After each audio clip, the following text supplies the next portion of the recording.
परम पिता परमात्मा ने स्वयं ही आकर के अपने बच्चों को यथार्थ ज्ञान देना पड़ता है।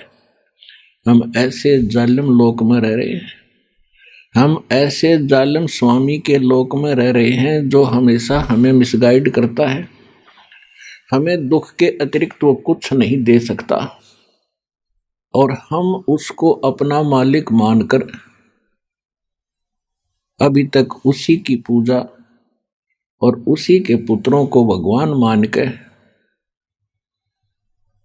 आश्रित रहे, जिस कारण से हमने असंख्य जन्म हो गए यहाँ पर जन्म और मृत्यु के कष्ट को उठाते हुए।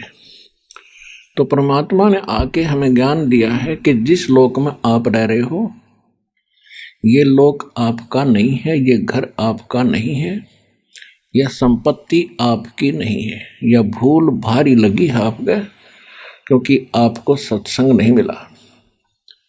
उसके विषय बताते हैं कि जब काया तेरी है नहीं या माया कहाँ से हो। जब आपका शरीर आपका नहीं है तो इस माया को चपटा बैठा, बैंक बैलेंस बनाने लग रहा, बड़ी बड़ी कोठी बना कर प्रसन्न हो रहा, कल मृत्यु हो जाएगी, परसों कुत्ता बनकर उसको ठीक है चारों तरफ घूम रहा होगा, कोई अंदर ना जान दे आपने।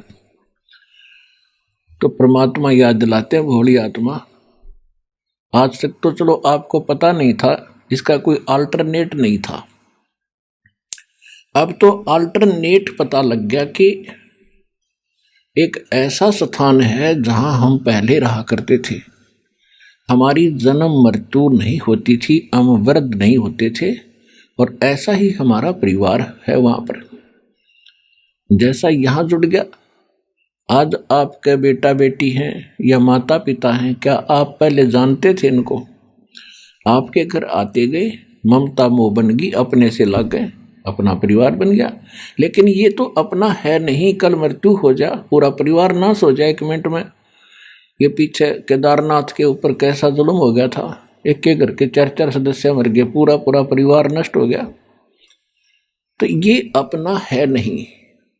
लेकिन जब तक आप यहाँ हैं ये ऐसा समझो कि हम एक किसी उद्देश्य को लेकर के हम एक कमरे में रह रहे हैं, एक मकान में रह रहे हैं। जैसे बच्चे कहीं स्टडी करने जाते हैं या कोई मजदूर मजदूरी करने जाते हैं तो कई कई जने एक क्वार्टर में रहते हैं, मिलकर रहते हैं, प्यार से रहते हैं, इकट्ठा खाना बनाते हैं, सारा कुछ करते हैं। तो ये तो इतना ही साजबाज है आपका कि आपका इन बच्चों का कोई संस्कार है पीछे का।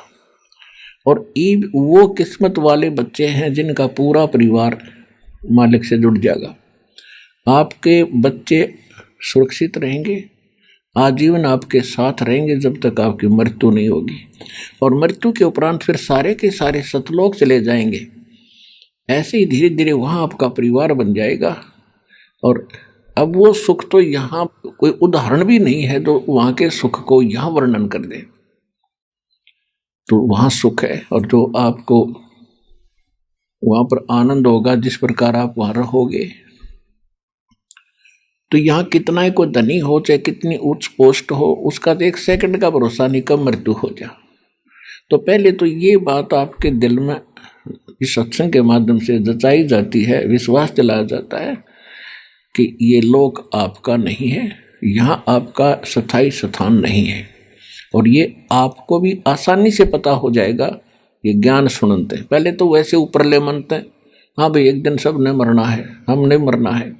लेकिन अब ये होगा कि मरना तो बात अलग है, वो तो यूनिवर्सल ट्रूथ है, सब ने पता है। लेकिन मर के हम जाएंगे कहाँ? ऐसे स्थान पर जाएंगे जिसकी आज तक ऋषि महर्षियों को भनक भी नहीं लगी, और आसानी से जाएंगे।